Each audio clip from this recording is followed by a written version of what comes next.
Сәлеметсіздер ме достар, бүгін біз 6 сыныпқа арналған ана тілі тақырыбында бақылау диктантты жазамыз. Барлығы мәтінде 109 сөз және мәтін 3 абзацтан тұрады. Мәтін ол кім, бұл не энциклопедиясынан алынған. Алдымен мен мәтінді толық оқып шығамын әдеттегідей, содан соң диктантымызды жазуға кірісеміз. Каналға лайк басып, тіркелгендеріңізге, өз пікірлеріңізді жазғандарыңызға көп рахмет. Ана тілі. Ана тілі бұл атаңның, анаңның тілі, туған халқыңның тілі. Ана тілін біз кішкентай кезімізден әке-шешемізге, әжеміз бен атамызға, басқа ересектерге еліктеп жүріп, біле бастаймыз. Ананың ақ сүтіндей бойымызға біртіндеп сіңіреміз. Өзіміз өсіп, ер жеткен сайын халықтан, мектептен, кітаптан, газет журналдан, радио теледидардан, кинотеатрдан үйреніп, ана тілін тереңірек біле береміз. Ол біздің өмір бойы өзгелермен ұғынысатын негізгі қатынас құралымыз. Әр халықтың жер бетінде жасағаннан бергі басынан кешкен өмірі, ерлік істері, аңыз ертегілері, өлең жырлары, кітаптары, табиғат пен қоғам құбылыстары атаулары, жалпы дүние жайындағы ұғымдары, ойы, сезімі, бәрі де ана тілінде сақталады. Ана тілі арқылы атадан балаға ауысып отырады. Ана тілін жақсы білмейтін адамды шын мәніндегі мәдениетті адам деуге болмайды. Осымен достар, диктантымыздың мәтінімен таныс болдық. Енді диктантымызды жазуға кірісейік. Алдымен тақырыбын жазамыз. Ана тілі. Жазамыз. Ана тілі.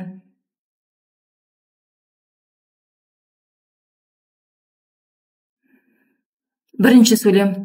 Ана тілі бұл атаңның, анаңның тілі, туған халқыңның тілі. Жазамыз. Ана тілі бұл атаңның, анаңның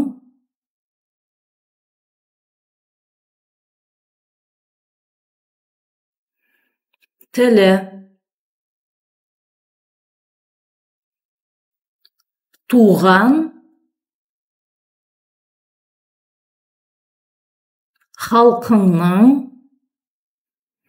халқыңның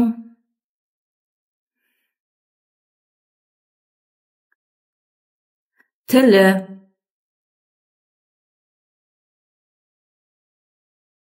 Сөйлемді тексереміз. Ана тілі бұл атаңның, анаңның тілі, туған халқыңның тілі. Келесі сөйлем. Ана тілін біз кішкентай кезімізден әке-шешемізге, әжеміз бен атамызға, басқа ересектерге еліктеп жүріп, біле бастаймыз. Жазамыз. Ана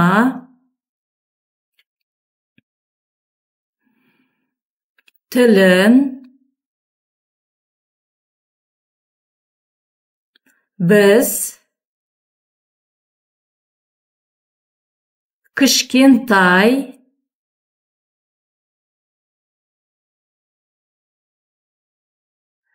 кезімізден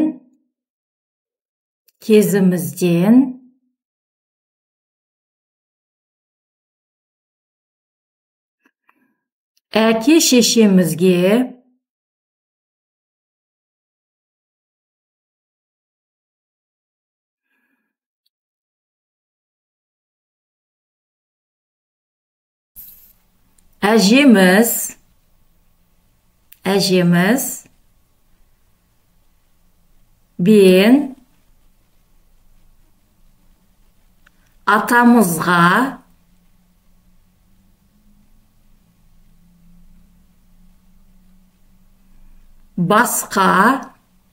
басқа ересектерге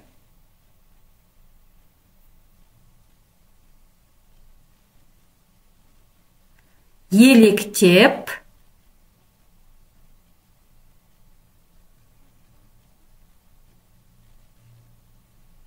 жүріп, біле,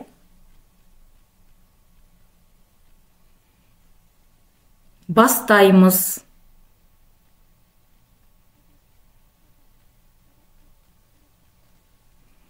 Сөйлемді тексереміз.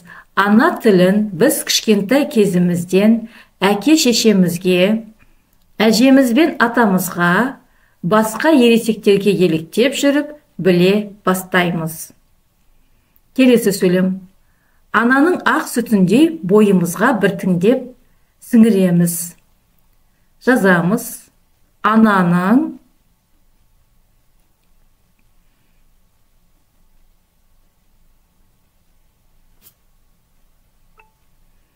ақ sütündей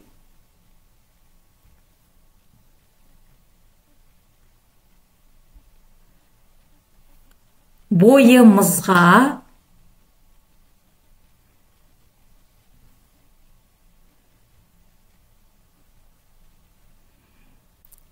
біртіндеп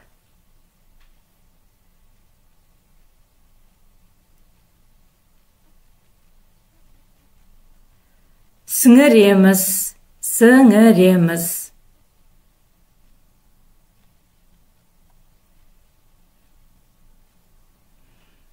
Сөйлемді тексереміз. Ананың ақ сүтіндей бойымызға біртіндеп сіңіреміз.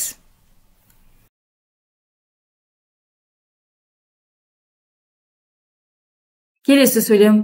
Өзіміз өсіп, ер жеткен сайын халықтан, мектептен, кітаптан, газет, журналдан, радио, теледидардан, кинотеатрдан үйреніп, ана тілін тереңірек біле береміз.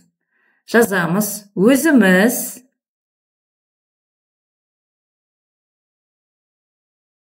өсіп,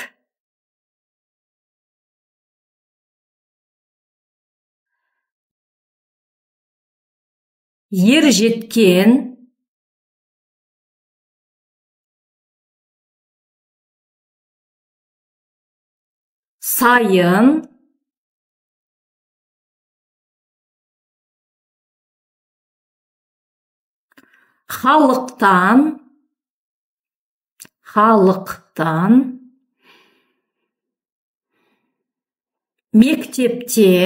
халықтан мектептен кітаптан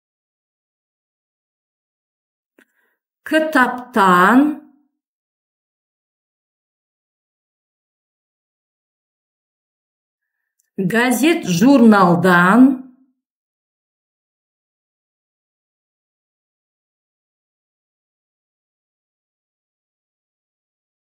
журналдан радио, теледидардан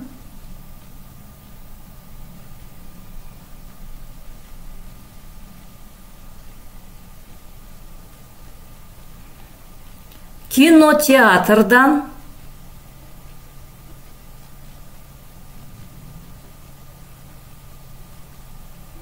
үйреніп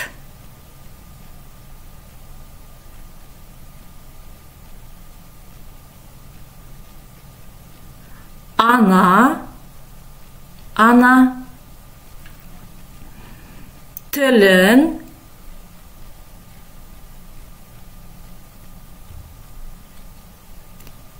тереңірек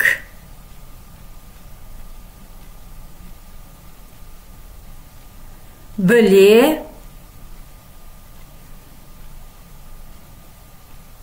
береміз.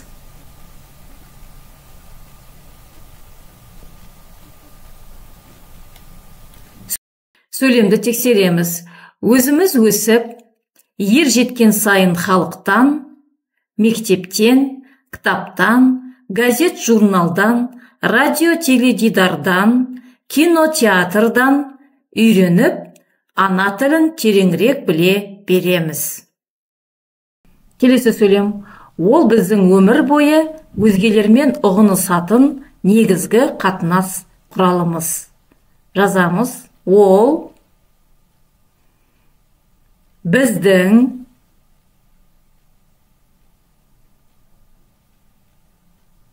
өмір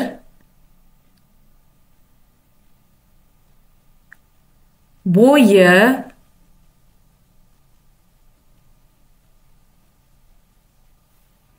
өзгелермен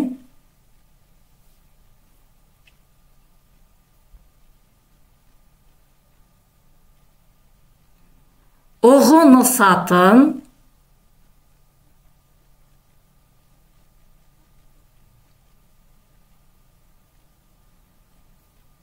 негізгі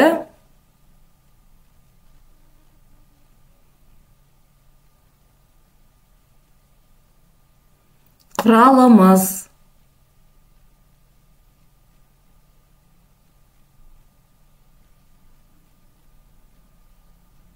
Сөйлемді тексереміз. Ол біздің өмір бойы өзгелермен ұғынысатын негізгі қатынас құралымыз. Келесі сөйлемді азат жолдан бастап жазамын.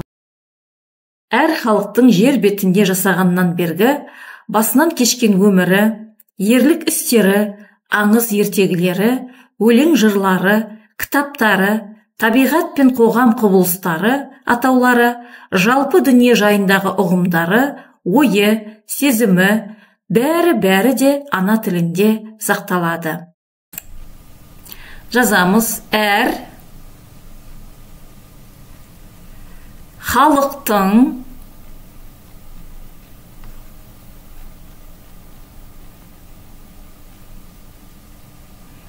жер бетінде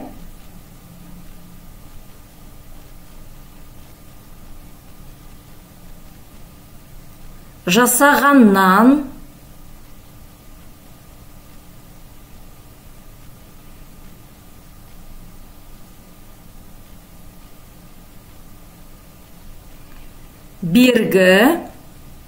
бергі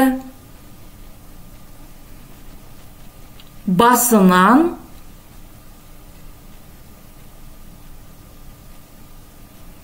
кешкен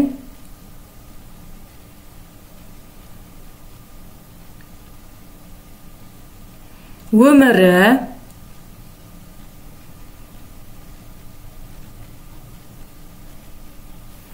ерлік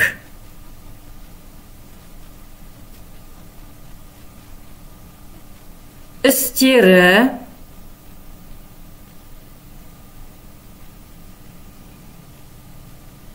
аңыз ертегілері,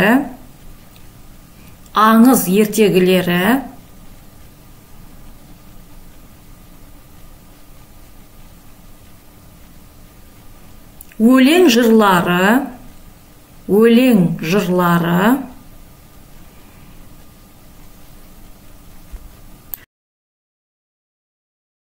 кітаптары,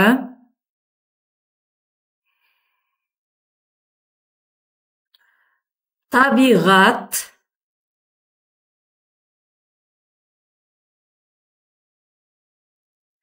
пен қоғам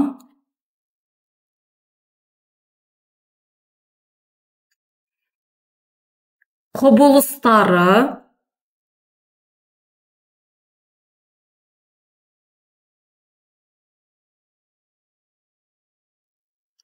атаулары,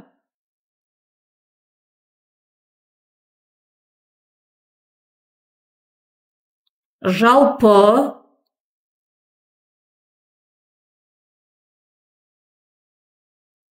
дүние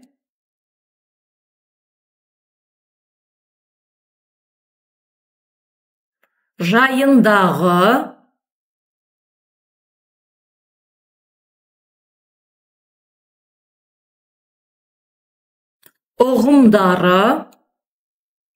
ұғымдары,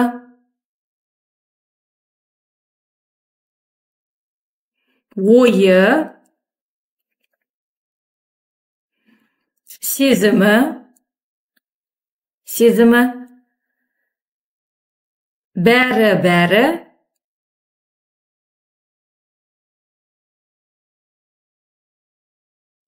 де ана тілінде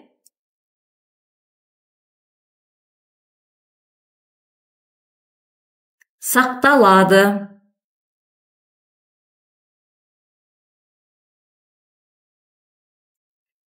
Сөйлемді тексереміз.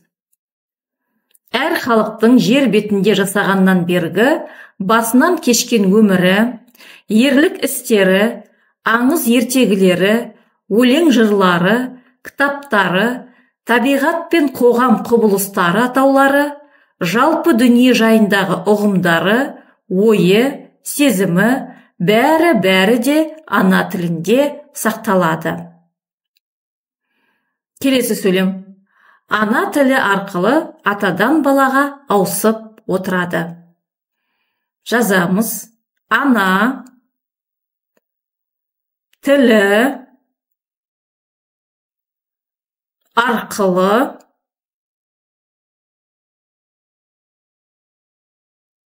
атадан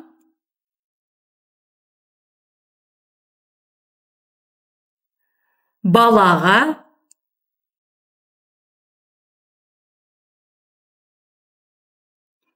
ауысып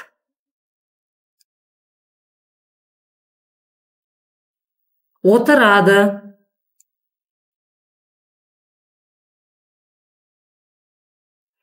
Сөйлемді тексереміз. Ана тілі арқылы атадан балаға ауысып отырады. Келесі сөйлем соңғы сөйлем және ол азат жолдан бастап жазылады. Ана тілін жақсы білмейтін адамды шын мәніндегі мәдениетті адам деуге болмайды. Жазамыз. Ана тілін жақсы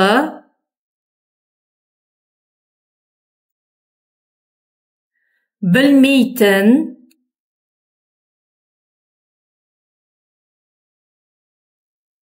адамды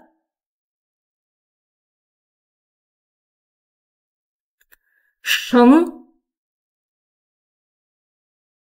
мәніндегі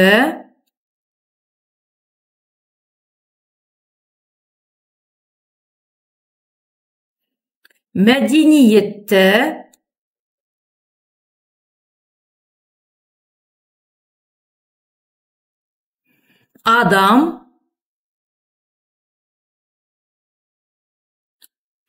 адам деуге болмайды.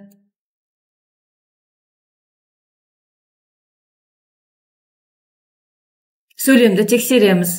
Ана тілін жақсы білмейтін адамды шын мәніндегі мәдениетті адам деуге болмайды. Осымен достар, диктантымызды жазып аяқтадық. Енді мен мәтінді қайталап толық оқып шығамын. Содан соң экранға мәтіннің толық нұсқасы шығады. Өздеріңізді тексеріп алыңыздар. Ана тілі. Ана тілі бұл атаңның, анаңның тілі, туған халқыңның тілі. Ана тілін біз кішкентай кезімізден әке-шешемізге, әжеміз бен атамызға, басқа ересектерге еліктеп жүріп біле бастаймыз. Ананың ақ сүтіндей бойымызға біртіндеп сіңіреміз. Өзіміз өсіп, ер жеткен сайын халықтан, мектептен, кітаптан, газет журналдан, радио теледидардан, кинотеатрдан үйреніп, ана тілін тереңірек біле береміз. Ол біздің өмір бойы өзгелермен ұғынысатын негізгі қатынас құралымыз. Әр халықтың жер бетінде жасағаннан бергі басынан кешкен өмірі, ерлік істері, аңыз ертегілері, өлең жырлары, кітаптары, табиғат пен қоғам құбылыстары атаулары, жалпы дүние жайындағы ұғымдары, ойы, сезімі, бәрі де ана тілінде сақталады. Ана тілі арқылы атадан балаға ауысып отырады. Ана тілін жақсы білмейтін адамды шын мәніндегі мәдениетті адам деуге болмайды.